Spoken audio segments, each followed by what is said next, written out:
পৃথিবীর মধ্যে এই প্রথম কুবোটা হারভেস্টার 68Gতে কেবিন লাগানো হয়েছে। এটা অবশ্য কোনো কোম্পানি থেকে দেয়নি বা কোনো শোরুম থেকে তৈরি করে দেয়নি, এটা আমরা ইচ্ছাকৃতভাবে মডিফাই করেছি। তার কারণ হচ্ছে গরমকালে ধান কাটতে গেলে টেম্পারেচার যেমন একটা বড় সমস্যা, ঠিক তেমন একটা বড় সমস্যা হচ্ছে যে সিটের নিচে ইঞ্জিন রয়েছে। তার কারণে ড্রাইভারদের খুবই অসুবিধে হয়। আরও একটা বড় সমস্যা হচ্ছে যে সামনে যখন আমরা ধান কাটি, খড় কুটি ধুলো বালি আগড়া সব কিছু উঠে এসে আমাদের চোখে লাগে।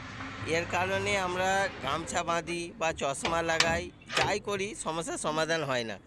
কেবিনই একমাত্র সমস্যার সমাধান। আর এটা প্রথম, আশা করছি এর আগে আপনি কোনো ভিডিওতে পাবেন না বা কোনো শোরুমে পাবেন না, কোনো কোথাও পাবেন না, শুধুমাত্র আমাদের এখানে ছাড়া। এই কেবিনের ভিতর যদি গরম লাগে তাহলে অনেকগুলো জানালার মতো করা আছে, যেগুলো খুললে আশা করছি গরমটা কম হবে। আপাতত পাখা আছে, তবে আমরা এটা সিজনের আগে এসি লাগিয়ে নেব, আর এসিটা ব্যাটারি থেকে চলবে না। পরের ভিডিওতে সেটা দেখাবো। এই গাড়ির যত মালিক আছে, যত ড্রাইভার আছে, সকল বন্ধু সকল দর্শকের কাছে আমাদের একটাই আবেদন যে কালকে যদি পশ্চিমবঙ্গের সমস্ত গাড়িতে কেবিন দেখতে পাই তাহলে সকলে আমরা মনে রাখবো যে এটা সর্বপ্রথম গুগল নোটিসে আইডিয়াটা দিয়েছি। আমরা শিওর যে এর আগে কখনোই আমরা এই গাড়িতে কেবিন দেখিনি, তবে আজকে আমরা শুরু করলাম। আশা করছি 2 বছর 3 বছর পরে প্রচুর পরিমাণে গাড়িতে কেবিন দেখতে পাবো।